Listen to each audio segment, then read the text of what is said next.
Thought I'd show you what I've been working on. Today I've been working on some bone broth. This is some broth that I had started yesterday. It has a lot of beef marrow bones, a lot of beef bones, some carrots, some onions, some garlic, some celery, some bay leaves, thyme, and rosemary in it. And right now I am straining it out so that I will have the broth without all the junk in it, which then that's kind of like all the fat on top right now that you're seeing. That will be hardened when I put it in the fridge today, and then I can just peel it right off the top and not have to worry about having too much fat in my broth, period. I use a lot of broth. It's usually my preferred breakfast. Here, I'll turn the light here, see if that helps. I don't think that helped much, did it? Trying not to show you my dirty burner because it bubbled over a bit last night and it was too hot to get cleaned up. So it just kind of stayed.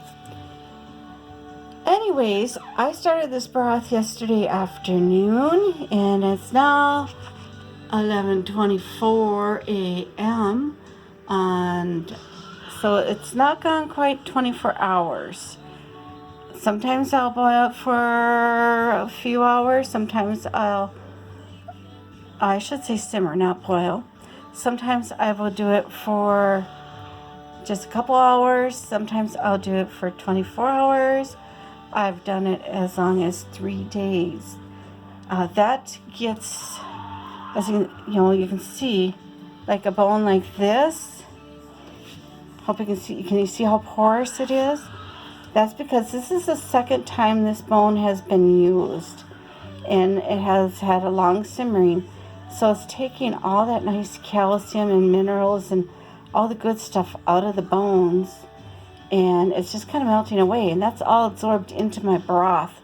So you have a lot of wonderful, wonderful nutrition. I am going to be canning this broth. I know some people, they really frown on the high temps. But now this is a bone. This was its first use. So you can see it's a lot lighter in color. This one here is second use. So you can see it's a lot oranger and darker in color. And that one here may have been actually a third time use. I just keep a bag in the freezer, and as soon as I'm done using the bones, I toss them right into the stock pot. Excuse me. I put them right into the freezer in that bag so that they're safe till I have enough to work with, and then I make some of this wonderful broth. Bone broth is just packed full of nutrition. It's so good for you, and it's easy to do. Now, as I was saying, I am going to can this. Some people really frown on the canning because canning can kill off some of the nutrients. It does not kill off all the nutrients. For me, I don't have enough freezer space to store it. So here, I'm going to switch the camera around because you can see my face a little bit if I can figure this out. Maybe I won't be doing that. I can't see how to do it on here. Anyways, I don't have enough freezer space to store all the wonderful broths that I make. And I am a person who loves soup. I actually make a vegetable soup almost every morning for myself. I put a little sriracha in it, make it nice and good and spicy, and a little bit of lime juice. And I use a lot of the pho seasonings just because I am so totally hooked on pho soup. But I don't always want to have pho soup, so I'm not cooking this as a pho soup. So it doesn't have the sugar or the fish sauce or any of that stuff in it, the anise, the cinnamon, the coriander, the fennel. None of that is in this. I have a mix that's it's kind of like a paste and kind of like soybean paste, if you've ever used that. I love a lot of real Asian-y type foods, so I use a lot of their seasonings.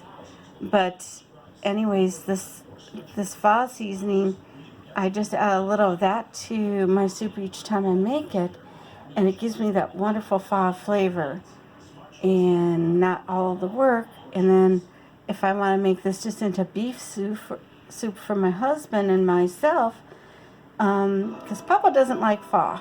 He doesn't like the seasonings in it, so I have to do a soup that he's gonna like too. So plain old vegetable soup is good for him, or even some sauerkraut soup or something like that. Pho can be a little bit strong flavored if you're not used to it. It's a flavor I absolutely adore and enjoy greatly. So it's something I suggest for everybody to try. I'm playing around with the camera a little bit. Oops. Don't know what I just did there. Either. Gotta quit playing with buttons, don't I? I think that was just the pause button I was doing on you. But anyways, I'm going to figure this out a little bit better on how to handle the camera. I plan on doing a lot more of these type of videos and blog type videos. This is Nana from Down Home with Nanna and Papa. Enjoy the rest of your day. God bless. Every day is a good day with the Lord.